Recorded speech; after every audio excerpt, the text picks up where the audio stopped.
One of our series, detectives say their hands are tied, all because the clock has run out on the statute of limitations, and victims fear the system has failed them.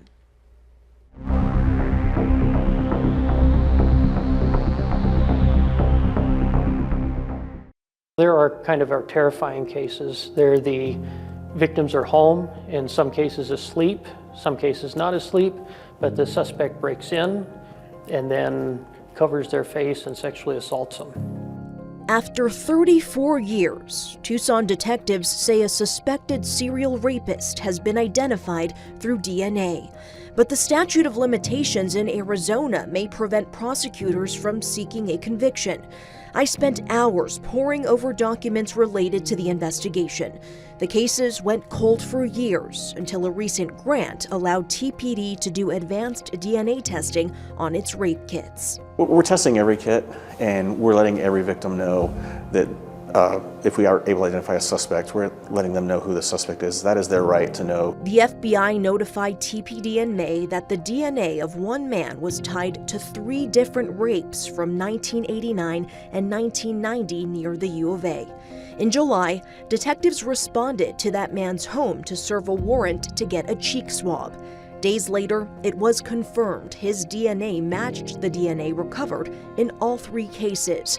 In this lab report, officials note the frequency of occurrence of this DNA profile among unrelated individuals in the U.S. population is estimated to be 1 in 610 octillion. That's 610 followed by 27 zeros. But despite the DNA link, he has not yet been charged with the crime. That's because the statute of limitations has expired. He's a serial offender, and I can't arrest him and get him off the streets. It's very alarming. Through our investigation, we found out Abraham Pedrego is the man whose DNA is connected to these cases.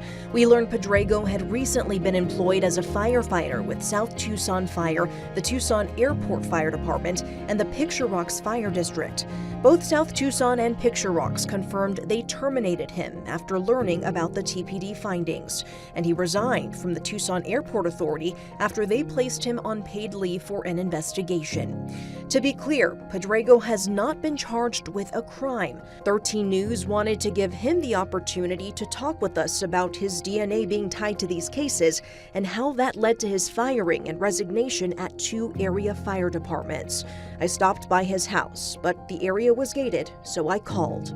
Hi, Abraham. My name's Mary Coleman. I'm calling from 13 News. He did not want to talk to us. Well, thank you again. Just wanted to give you the opportunity to speak.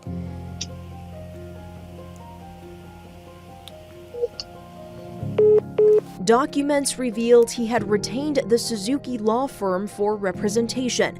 I made multiple attempts to contact them and did not hear back.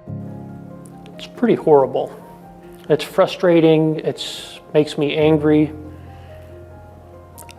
I can't really describe it beyond that. Angry because no matter what the science shows or how much law enforcement believes someone may be guilty, the statute of limitations at the time of these crimes barred anything from being done after 7 years. This case is particularly hard because these cases have remained unsolved for so long, and going back and notifying these victims that we have identified the suspect but are unable to make an arrest does not feel like justice. It's miserable.